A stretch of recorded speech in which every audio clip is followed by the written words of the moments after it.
और जब जब दुख आए, जब जब तकलीफ आए, तब एक बेलपत्र, एक दुर्वा, एक चावल का दाना, श्री शिवाय नमस्तुभ्यम का 108 बार जाप घर में बैठकर करना। हाथ में एक बेलपत्र, एक दुर्वा, एक चावल का दाना रखकर अपने दिल से 108 बार श्री शिवाय नमस्तुभ्यम घर में बोलो। और अपना जो पानी का स्थान होता है, मटका, हंडा, परिंडा, जिसको आप क्या बोलते हो यहां हमें नहीं मालूम, उसका स्पर्श कराकर आपके घर के नजदीक में जो शंकर का मंदिर हो, उस शंकर के मंदिर में उत्तर की ओर मुख कर कर वो बेलपत्र, दुर्वा, चावल का दाना शिव जी पे समर्पित कर दो। अगर लगातार 20 दिन भी आपने रोज प्रतिदिन अगर समर्पित करा है, तो 21वां दिन आपका जो भी दुख है वो धीरे धीरे कटना प्रारंभ हो ही जाए। निश्चित है। शिव पर भरोसा कर। संसार के लोगों पर किया हुआ भरोसा एक दिन टूट जाता है, पर भगवान पर किया हुआ भरोसा कभी नहीं टूटता। अर्चना पर शिवलिंग के लिए कहा गया है शिव पुराण में कि हाथ की हथेली पर शिवलिंग को रखकर देखना। आपका हाथ हथेली पर रखकर देखना, इस अंगूठे को खड़ा करना, बस इससे बड़ा शिवलिंग घर के अंदर ना हो। इससे जितने छोटा छोटा छोटा छोटा छोटा होगा वो आपके लिए श्रेष्ठ है। जितना बड़ा शिवलिंग होता है उसको उतनी पूजन की जरूरत पड़ती है। जितना छोटा होता है, आप उसको कहीं जा रहे हो 6 महीने के लिए, 4 महीने के लिए, 15 दिन के लिए, 7 दिन रजस्वला धर्म के हो गए, कहीं जाना पड़ गया, घर में पूजन कौन करेगा? तो जो शिवलिंग है तुम्हारा छोटे से छोटा, उस पर एक चावल, एक बेलपत्री रखकर चले जाओ। बाकी का कुछ मत करो, आप बस वो रखकर चले जाओ। फिर 6 साल, 10 साल, 15 साल बाद भी अगर आप आओगे तो शंकर कभी बद्दुआ नहीं देंगे, शंकर दुआ ही देंगे। आपको लग रहा है कि 2 दिन के अंदर मेरा रजो धर्म आएगा, मैं रजस्वला हो जाऊंगी, मेरे मंदिर में पूजन कौन करेगा, शंकर जी को जल कौन चढ़ाएगा, शंकर जी की आराधना कौन करेगा? मैं जा रही हूं यहां से दूसरी जगह पर, 3-4 महीने में आऊंगी, घर में बहू अगर पूजन नहीं करेगी तो मेरे शंकर जी का क्या होगा? तुम्हारे घर में छोटा सा शंकर का शिवलिंग है तो उस पे एक चावल का दाना और एक बेलपत्री चढ़ाकर चले जाओ। फिर कोई हाथ भी ना लगाए चलेगा, कोई नहलाए तो ठीक, नी नहलाए तो ठीक, पूजन करे तो ठीक, नी करे तो ठीक, दिया जलाए तो ठीक, अगरबत्ती लगाए तो ठीक, नी लगाए तो ठीक, वो कभी बद्दुआ नहीं देता। शंकर घर का बाप है, वो हमेशा दुआ ही देता। शिवलिंग में भेद नहीं। छोटे से छोटा, जितना छोटा शिवलिंग होगा, शिवलिंग की आकृति जितनी छोटी होगी घर के अंदर, उतना सुख देता, उतना आनंद देता। 8 स्थान शरीर के ऐसे हैं जहां का तकलीफ स्वयं अष्टवक्रेश्वर महादेव का 1 लोटा जल अपने नजदीक के शिवालय में चढ़ाकर भी अगर पी लोगे तो वो 8 जगह की तकलीफ अष्टवक्रेश्वर महादेव समाप्त करते जाते हैं। 8 स्थान। पहला नेत्र, ये भुकुटी के बीच का स्थान, भुकुटी के मध्य का स्थान। मान लो ये भुकुटियां दर्द करती हैं या मध्य में दर्द होता है, उसके लिए अष्टवक्रेश्वर महादेव का जल, मतलब अपने घर के पास जो भी शिवलिंग है वहां 1 लोटा जल अष्टवक्रेश्वर के महादेव के नाम से चढ़ाकर उसका पान, भुकुटी। दूसरा कंधा, पीठ। कई लोग ऐसे हैं जो रात्रि को अच्छे से सोते हैं और सुबह उठते हैं तो उनका ये दोनों हाथ के बीच का जो भाग होता है वो दर्द करता ही। उस समय पर अष्टवक्रेश्वर महादेव का स्मरण, अष्टवक्रेश्वर महादेव का जल, उसका पान। तीसरा, रीढ़ की हड्डी का डॉक्टर बोल दिया कि ये गुरिया खसक गया है, 1 नंबर, 2 नंबर, 3 नंबर का यदि कोई क्रम खसक गया है तो उस स्थान के लिए भी अष्टवक्रेश्वर। आप ऑपरेशन बाद में कराना, डॉक्टर बोल दिया है आप ऑपरेशन कराओ, मना नहीं है, पर एक बार अष्टवक्रेश्वर महादेव के नाम से दुर्वा, बेलपत्र चढ़ाकर, जल चढ़ाकर, सुबह में दुर्वा का सेवन, प्रदोष काल में बेलपत्र का सेवन, और रात्रि को सोने से पहले जो जल अष्टवक्रेश्वर का चढ़ाया हुआ है उसका पान करिए। आपकी रीढ़ की हड्डी का कैसा भी क्रम होगा वो ठीक होना प्रारंभ हो जाएगा। अष्टवक्रेश्वर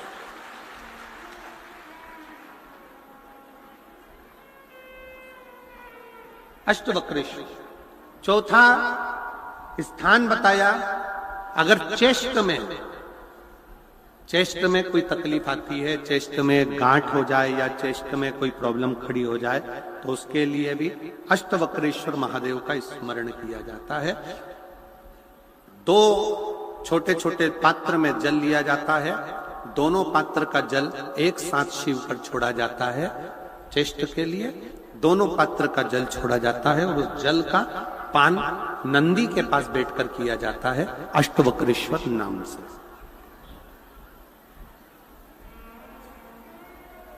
अष्टवक्रेश्वर। फिर क्रम आया, अगला जो वर्णन आया है, डॉक्टर बोले घुटना बदलना है, घुटने का गैप आ गया है, ग्रीस खत्म हो गया है, दर्द हो रहा है, उसके लिए भी अष्टवक्रेश्वर महादेव का स्मरण करें। घृत का लेपन अष्टवक्रेश्वर महादेव के नाम से शिवजी पर उस घृत को लेकर आना है। उसी घृत को रात्रि को सोने से पहले थोड़ा सा मुख में चाट कर अष्टवक्रेश्वर महादेव के नाम से फिर अष्टवक्रेश्वर। फिर अगला भाग आया अष्टवक्रेश्वर के अंतर्गत, यदि इस गले से जुड़ा हुआ कोई रोग उत्पन्न होता है तो भी अष्टवक्रेश्वर का ही स्मरण किया जाए। जल का पान अष्टवक्रेश्वर। और 8वें स्थान के रूप में जो पिड़ली के घुटने से नीचे के जो भाग होते हैं उसके लिए अष्टवक्रेश्वर महादेव पर 7 दुर्वा, 7 बेलपत्र और 7 अक्षत शिव को समर्पित कर कर दुर्वा बेलपत्र का पान 7 दिन तक लगातार उसी भाव में अष्टवक्रेश्वर महादेव का नाम लेकर किया जाए। अष्टवक्रेश्वर। कभी अगर मौका लगे, शिव की करुणा हो जाए, शंकर की दया हो जाए, आप लोग कभी बद्री विशाल जाएं दर्शन करने के लिए, ऋषिकेश हरिद्वार तक जाएं, तो श्रीनगर गढ़वाल से सुंदर कोहला गांव से 10 किलोमीटर की दूरी पर 8 किलोमीटर दूर तक गाड़ी जाती है, 2 किलोमीटर दूर तक पैदल चलकर आप जहां पर बैठकर स्वयं अष्टावक्र जी ने भगवान शंकर के शिवलिंग की स्थापना कर आराधना करी, ऐसे पवित्र स्थान का दर्शन कर अपने जीवन को धन्य बना सकते हो। बोल अष्टावक्रेश्वर महादेव की।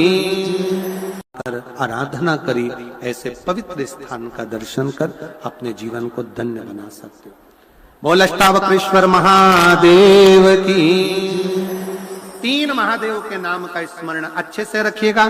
पहला कुंदकेश्वर, बड़े से बड़ा रोग हो जाए, दवाइयां डॉक्टर जो दे उसको खाओ, पर साथ में कुंदकेश्वर महादेव का नाम लीजिए, जांच भी कराइए, दवाई भी कराइए। 2 नंबर का श्रंभेश्वर महादेव। श्रंभेश्वर महादेव भगवान नरसिंह को जब क्रोध आया था, भगवान विष्णु ने नरसिंह अवतार लिया था और नरसिंह भगवान को जब क्रोध आया था, शिव जी ने सरम्भ पक्षी का रूप धरकर नरसिंह भगवान को अपने पंजे में उठाकर अलकनंदा नदी में ले जाकर डाला था। इसलिए आज भी जब हम बद्रीनाथ जाते हैं, राइट में पुल पे से जाते समय जो ताप्ती कुंड है जिसमें से पानी गर्म निकलता है, उसके ठीक नीचे एक शिला का दर्शन करते हैं। वो शिला नरसिंह शिला कहलाती है और श्रंभेश्वर महादेव का स्मरण किया जाता है। श्रंभेश्वर महादेव क्रोध की संयमितता रखता है, चिड़चिड़ेपन को समाप्त करता है श्रंभेश्वर महादेव। और 3 नंबर पर है, जम के बोलो, अष्टवक्रेश्वर महादेव। अष्टवक्रेश्वर शिव जी के इन 3 स्वरूपों का वर्णन बड़ा सुंदर भाव से किया। अगला वर्णन शिव महा धर्म का कभी कंपटीशन ना हो, संत का साधु का कभी कंपटीशन ना हो, और किसी शिवालय का भी कभी कंपटीशन ना हो। अपने मुख से कभी मत कहो कि 12 ज्योतिर्लिंग में कौन सा ज्योतिर्लिंग बड़ा है, कोई कहते हैं कि सोमनाथ पहले नंबर पर आता है, कोई कहते हैं महाकाल चौथे नंबर पर आता है, कोई कहता है ये तीसरे नंबर पर आया, कोई के वो दूसरे नंबर पर आया, कोई के पांचवें नंबर पर आया। शिव महापुराण की कथा कहती है जब तुम जिसको जिस भाव से जपोगे वो तुम्हारी दृष्टि में पहला है। 12 ज्योतिर्लिंग में सब ज्योतिर्लिंग श्रेष्ठ हैं, इसमें कोई बड़ा और कोई छोटा नहीं।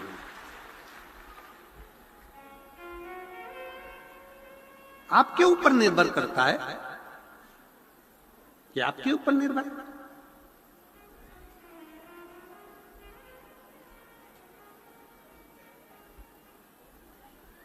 महाकाल राजा का दर्शन करने जाओगे तो महाकाल राजा का दर्शन करोगे तो वो भी मेरा काल अधिपति, मेरे जीवन का एक आनंद।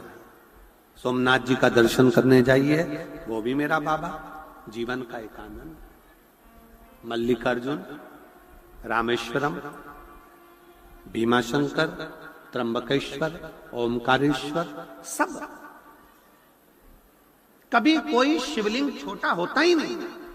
कितना सुंदर शिव महापुराण की कथा में लिखा कि यदि तुम्हारे घर में शंकर का शिवलिंग है, टूट गया, टुकड़े टुकड़े हो गए, बिखर गया, 1000 टुकड़े हो गए, 10,000 टुकड़े हो गए, कंकर कंकर हो गया, तो भी वो शंकर का शिवलिंग खंडित नहीं माना जाता, वो पूर्ण शिवलिंग ही माना जाता। शिवलिंग के टुकड़े टुकड़े हो जाएं, खंडित भी हो जाए तो वो खंडित नहीं माना जाता। शिवलिंग शिवलिंग। कल हम बात कर रहे थे धैर्य से, तो धैर्य कह रहे थे गुरुजी बाबा तारा बाबा की कुटिया में एक पारद का शिवलिंग है, और वो पारद का शिवलिंग गुरुजी वो अपने आप हर समय 2 दिन में, 5 दिन में, 4 दिन में अपना कलर चेंज कर लेता है। ना तो उसको नहलाते हैं ना कुछ, परंतु वो अपना कलर चेंज कर अपने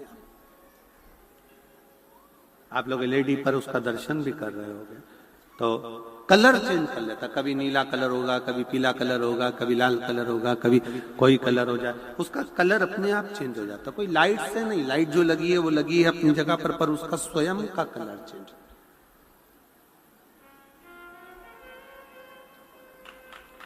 कभी आप उसको अन्य रूप में देखेंगे, कभी अन्य रूप में देखेंगे, उसके दर्शन आप करेंगे तो अपने आप में एक दर्शन का मन। हम कहें, कोई तुमसे कहे कि हमारे घर का शिवलिंग टूट गया है, खंडित हो गया है, कोई कहे कि हमको ये शिवलिंग बदलना है, शिव महापुराण की कथा कभी आज्ञा नहीं करेगी आपको कि शिवलिंग बदलना है। एक बात आपसे कहें, ईमानदारी से बोलना, बाप का हाथ टूट गया तो क्या बाप बदल दोगे? जम के तो बोलो जरा। नहीं। आंख फूट गई तो नहीं, तुम तो कह दो हमको ऐसा बाप नहीं चाहिए, दूसरा नहीं।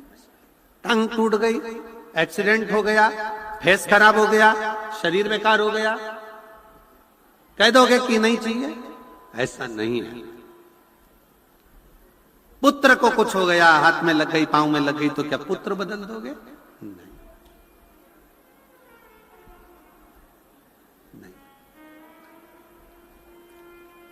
बाप बाप है, वो हमेशा बाप ही रहेगा। इसलिए उसके पांव में लगी, चाहे हाथ में लगी, चाहे उसके कंकर के टुकड़े टुकड़े हो जाएं, तो भी वो कंकर शंकर ही रहेगा। उसमें भेद नहीं है, उसमें भेद नहीं है कि परेशानी, जीवन का दुख समाप्त हो सके।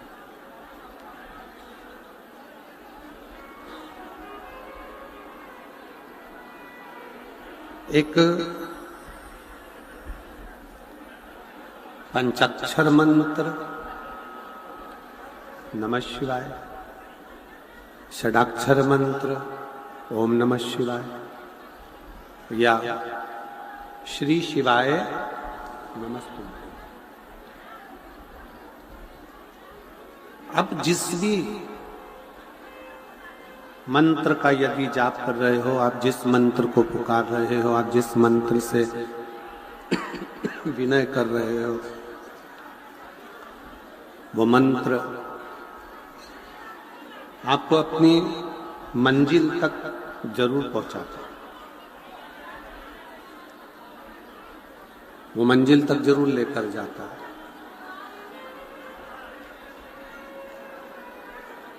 कोई भी मंत्र का यदि हम जाप कर रहे हैं, किसी भी मंत्र को यदि हम पुकार रहे हैं, किसी भी मंत्र का हम स्मरण कर रहे हैं, किसी भी मंत्र को यदि हम जप रहे हैं, तो वो मंत्र अपना कार्य जरूर करता है।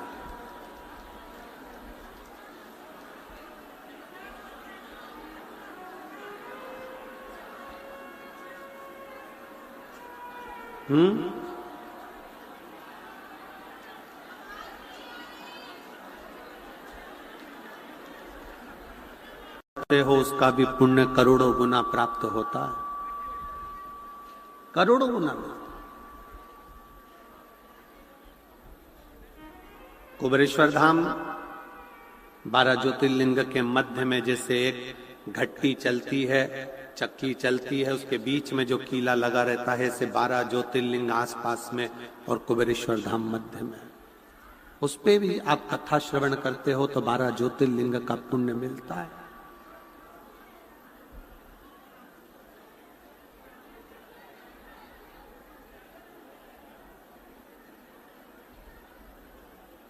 एक पवित्र नदी, पवित्र सरोवर, पवित्र कुंड, पवित्र स्थान में बैठकर जब कथा का रस तत्व आप ग्रहण करते हो और साथ में बैठकर श्री शिवाय नमस्तुभ्यम कहते हो, तो वो मंत्र अपने आप में सिद्ध हो जाता।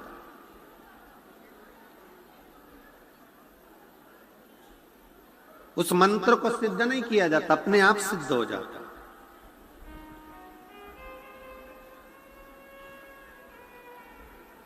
जिस समय पर उद्दालक ऋषि शिव चर्चा कर रहे थे, भगवान शंकर की शरणागति की बात कर रहे थे, उस समय पर कहोड़ मुनि उस कथा को सुन रहे, शिव स्मरण कर।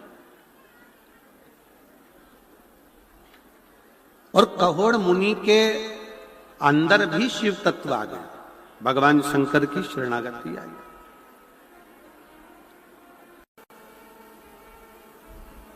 आपको मालूम है, सारी मूर्तियों की प्राण प्रतिष्ठा होती है, सारी मूर्ति। केवल एक नर्मदा जी से निकला हुआ कंकर जो शिवलिंग की आकृति का हो जाता है शंकर, उसकी प्राण प्रतिष्ठा की जरूरत नहीं पड़ती है। उसका प्राण प्रतिष्ठा नहीं होता, उसको जरूरत ही नहीं पड़ती प्राण प्रतिष्ठा की, क्योंकि मां नर्मदा की गोद से निकला हुआ कंकर शंकर कहलाता है और वो अपने आप में प्रतिष्ठित रहता है, इसलिए उसकी प्रतिष्ठा की जरूरत नहीं है। उसकी प्रतिष्ठा की जरूरत नहीं है।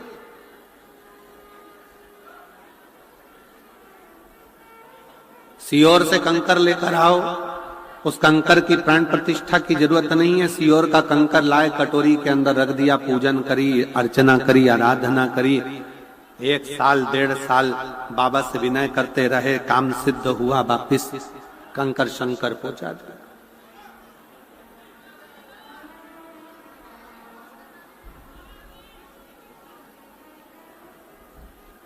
उसकी प्रतिष्ठा की जरूरत नहीं है, उसको हृदय से पूछा जाए, हृदय से। श्री शिवाय नमस्तुभ्यम एक ऐसा जप, एक ऐसा मंत्र जिसको ये नहीं देखा जाता कि आप कहां बैठे हो, कैसे बैठे हो, कहां खड़े हो, कहां नहीं खड़े हो, कैसे हो, ये नहीं देखा जाता। श्री शिवाय नमस्तुभ्यम तो ये देखा जाता है कि जैसे ही अगर तकलीफ आई है और आपने मंत्र का उच्चारण करना प्रारंभ कर दिया, मतलब वो दुख कटेगा जरूर, और वो श्री शिवाय नमस्तुभ्यम वो दुख को काटेगा।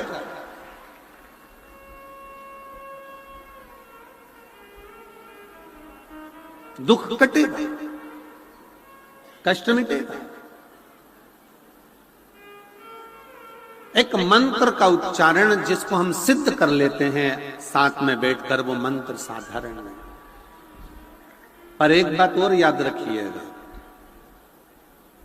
हम निवेदन करेंगे शिव महापुराण की कथा सुनने वालों को, शिव तत्व को जानने वालों को, कभी भी जिंदगी में आप कितने भी सिद्ध हो जाओ, कितने भी सिद्ध, आपकी वाणी भी कितनी भी सिद्ध हो जाए, आप कितने भी सिद्ध हो जाओ, पर निवेदन है हमेशा याद रखो कि आप सिद्ध नहीं हो, आपका शिव सिद्ध है। आप तो एक साधारण मनुष्य, साधारण मानव के जीवन को जियोगे तो सुखी हो। आज तक इस व्यासपीठ ने कभी नहीं कहा कि आप मेरे पास आना, मैं आपका दुख मिटा दूंगा। कभी सुना है क्या आपने? किसी और वाले महाराज ने कहा कि शाम को मेरे पास मिलना, मैं किसी को टच कर दूंगा, मैं किसी को छू दूंगा तो उसका दुख मिट जाएगा? नहीं, हमारा खुद का दुख तो महादेव काटते हैं, तो तुम्हारा दुख भी महादेव ही काटे। कभी इस व्यासपीठ ने यह नहीं कहा, इतने सालों में 30 सालों के अंदर 25 सालों से आप कथा सुन रहे होगे, 18 साल 20 साल से कथा सुन रहे होगे, कभी नहीं कहा कि हम किसी का दुख काट देंगे, हम किसी को छुएंगे तो उसका दुख कट जाएगा। ना ना ना,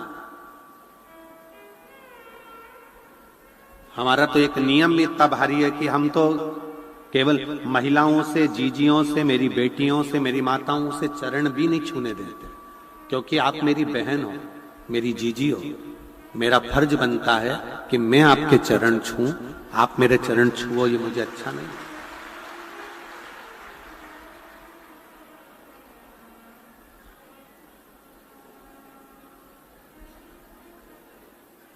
और अपनी मेहनत व्यक्ति को बहुत आगे तक ले जाती है, पीछे नहीं। मेहनत, आपका एक लोटा जल जो आप भगवान शंकर को समर्पित कर रहे हो और विश्वास के साथ कर रहे हो, और जब जब दुख आए, जब जब तकलीफ आए, तब एक बेलपत्र, एक दुर्वा, एक चावल का दाना, श्री शिवाय नमस्तुभ्यम का 108 बार जाप घर में बैठकर करना। हाथ में एक बेलपत्र, एक दुर्वा, एक चावल का दाना रखकर अपने दिल से 108 बार श्री शिवाय नमस्तुभ्यम घर में बोलो। और अपना जो पानी का स्थान होता है, मटका, हंडा, परिंडा, जिसको आप क्या बोलते हो यहां हमें नहीं मालूम, उसका स्पर्श कराकर आपके घर के नजदीक में जो शंकर का मंदिर हो, उस शंकर के मंदिर में उत्तर की ओर मुख कर कर वो बेलपत्र, दुर्वा, चावल का दाना शिव जी पे समर्पित कर दो। अगर लगातार 20 दिन भी आपने रोज प्रतिदिन अगर समर्पित करा है, तो 21वां दिन आपका जो भी दुख है वो धीरे धीरे कटना प्रारंभ हो ही जाए। निश्चित शिव पर भरोसा कर। संसार के लोगों पर किया हुआ भरोसा एक दिन टूट जाता है, पर भगवान पर किया हुआ भरोसा कभी नहीं टूटता। रामचरितमानस यदि आपने होगी घर के अंदर, उतना सुख देता है, उतना आनंद देता। और अगर बड़ा शिवलिंग है घर के अंदर, और पुराना शिवलिंग है घर के अंदर, पूजन कर रहे हो, इस आकृति से बड़ा है, तो उसके अगर उसको थाली में रखा है, प्लेट में रखा है, तो एक बेलपत्र, जिस बेलपत्र का डंडी का भाग जलाधारी की ओर होता है, उस बेलपत्र पर शिवलिंग को रख दीजिए। उसके बाद उस शिवलिंग में कोई दोष नहीं रहता, वो पुण्यमय आनंदमय भाव से उसको घर के अंदर रख सकता। कई लोग कहते हैं गुरुजी हमारे घर में तो थोड़ा बड़ा शिवलिंग है और पुराना शिवलिंग है, हम उसको कहां रख कर आएंगे, क्या करेंगे? नहीं रखना, कहीं मत रखने जा, उस शिवलिंग के नीचे एक बेलपत्र रख दो, बस केवल एक बेलपत्र।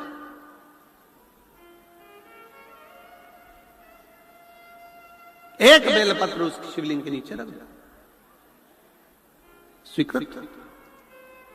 शंकर भगवान का शिवलिंग कभी खंडित नहीं होता, कभी।